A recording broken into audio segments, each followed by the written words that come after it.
What's going on, guys? Welcome back into the channel. I'm going to be doing a topic today in today's video that is something that I've visited multiple times on the channel, but I really don't feel like I've done it justice. So I'm going to make a couple of videos breaking out this topic about player value in Madden so that we can really get to the bottom of what each player is actually worth in Madden. Now, we're on Madden 22 today, but the same principles apply for the past couple of Maddens, I believe, all the way back to Madden 19, if not earlier. We've been, pretty much in the same system. Maybe it was Madden 20 that they introduced the different archetypes and whatnot. But there are a couple of very important points that are worth knowing in terms of player value, players' true overall, all those types of things within Madden, especially Madden 22, for you guys to get the most out of your franchises and be the best at team building that you can possibly be. Now, whenever I talk about a player's true overall in Madden 22, or any Madden game for that example within the past couple of years, there needs to be an important distinction here for you guys to understand, because whenever you see a player's overall on the screen here, on the roster tab, whatever tab you're looking at, in my opinion, you are not seeing a true player overall of that player because of the archetypes introduced into the game. And so very often you'll see players like a Joe Mixon here, for example, that have a very high archetype in one category. So he's got an 88 elusive back archetype, but he's only a 78 in the receiving back archetype.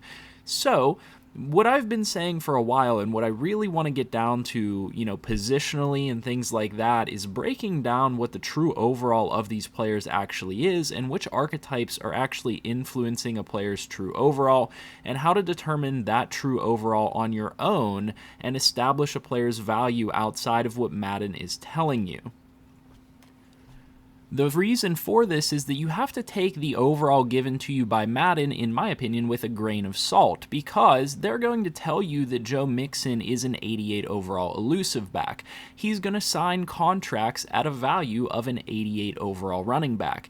He's going to be traded at a value of an 88 overall running back. However, he may not necessarily be worth the same value as another 88 overall running back, because when you take everything into account, he has 88 elusive back, 86 power back, and 78 receiving back archetypes. That averages out to a much lower true overall, in my opinion, because he is not quite as well rounded as some other running backs, and therefore his true overall lies somewhere below that 88 overall that Madden is going to utilize for all of their calculations. And that is why it is extremely important to know that, because you may look at that 88 overall and try to give him the money for an 88 overall, but when you realize what a player's true value really is within the game, his true overall really is, you may be less tempted to give him a contract that you would give another 88 overall player. You may be less tempted to trade for this player and give up the same value that you might give up for another 88 overall player.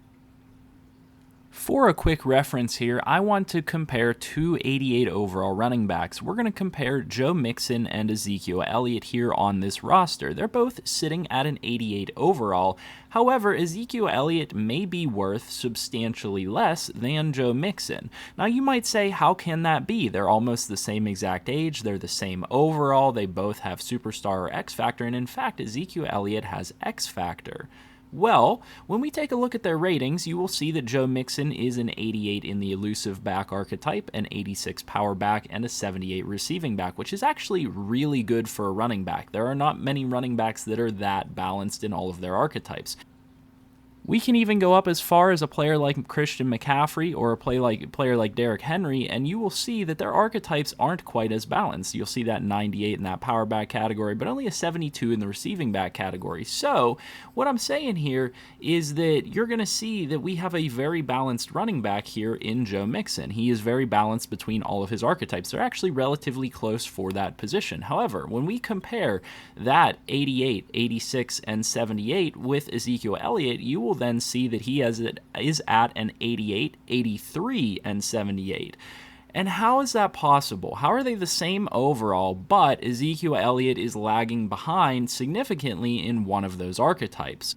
So, if Ezekiel Elliott is much lower in his power back archetype, that does not necessarily mean that he's going to be a lower overall player in Madden's mind, because they're just going to compare their top archetype. And so both Joe Mixon and Ezekiel Elliott are listed as an 88 overall, when in reality, one of these two players is lagging behind significantly in one of those three categories.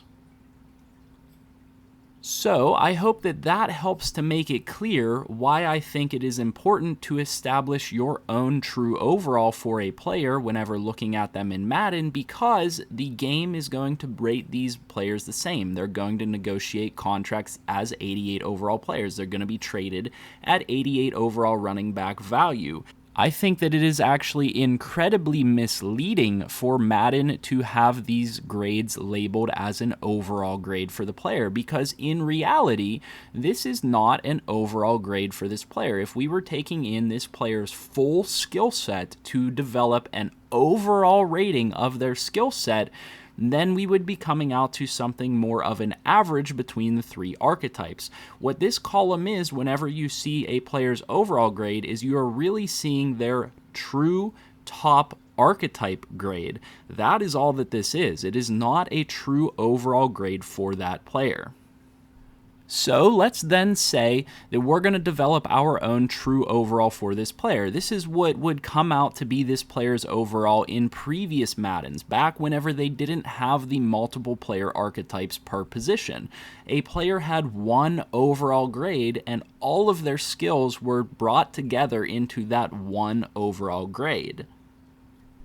If we were to average out the top archetype grades for each of Ezekiel Elliott's archetypes, and we are considering him to be a major part in all three of these archetypes, he is going to contribute to every part of our game on offense, his true overall averages out to an 83 overall. If you add up 88, 83, 78, and divide it by 3, his true overall comes out to an 83. And that is why I find it to be extremely misleading for him to be labeled as an 88 overall player within the game. Because then you have a player like Joe Mixon, who is also labeled as an 88 overall player within the game, but if you divide his three archetypes, 88, 86, and 78, out, you're going to come out to an overall grade of an 84. And those grades, an 83 for Ezekiel Elliott and an 84 for Joe Mixon, is a much more realistic explanation for what that player's true overall is, encompassing their entire skill set. Now, this varies from position to position because certain things are going to matter differently for each position. They're also going to matter differently based on what you're doing with these players and what you're doing with your team. Now, I understand why they went in this direction, because there are players like a Stephon Tuitt that would never reach a 90 overall grade if we encompass their entire skill set, because he lacks the speed rusher ability. And there are a lot of players out there that are good speed rushers that don't have the power rushing ability, and therefore they would not necessarily be in this high overall category. So I kind of understand why they went in this direction, but I just feel that it is extremely important to hit on this as many times as I can to help people understand that sometimes you're not going after a true overall of what that player is actually capable of. Sometimes you have to really change the way that you look at a player's overall and kind of redirect what you have going on within Madden's system and understand that the value might be and probably is lower than you think, and a player's true overall is probably lower than what they're showing within the game. So within the next couple of videos, or one video however I decide to break it out, I'm going to go ahead and break down the various different positions in terms of their archetypes and come up with a better formula for how to formulate the true overall at each of these positions, which archetypes actually matter for these positions, and how to calculate the actual overall of these players. because like I said, to me, it bothers me the way that they are misleading with these archetypes and the way they are misleading with these overall ratings. Like I said, a player can be really good in one archetype and really bad in another archetype. This leads to some crazy stuff within various different leagues that I am in, and you can see players that are extremely unbalanced, and people will refer to certain guys as very good, but they are extremely unbalanced and they don't understand that fact, and they allow those things to continue. That is not something that I want people to do. I want people to be aware of what's actually going on here with these players' skill sets and their true overalls, and understand that just because it says a player is a 92 does not mean that that's their true overall, because we can have a player that is very good in that skill set and very bad in another skill set that is still very important to that position. So hopefully this video was informative to you guys. Hopefully I get our mindset shifted in the correct direction in terms of where I want to go with the next video, and I can break it down even further and a little bit better in that video. I wanted to kind of readdress this because, like I said, I've hit this in the past, but I don't think that I've necessarily done it justice, so I wanted to make sure that I hit on the points that I feel are most important and make sure that everybody understands where I'm coming from whenever I kind of attack this subject. So if you guys enjoyed this video, make sure you leave a like, comment down below, and subscribe to the channel if you're new.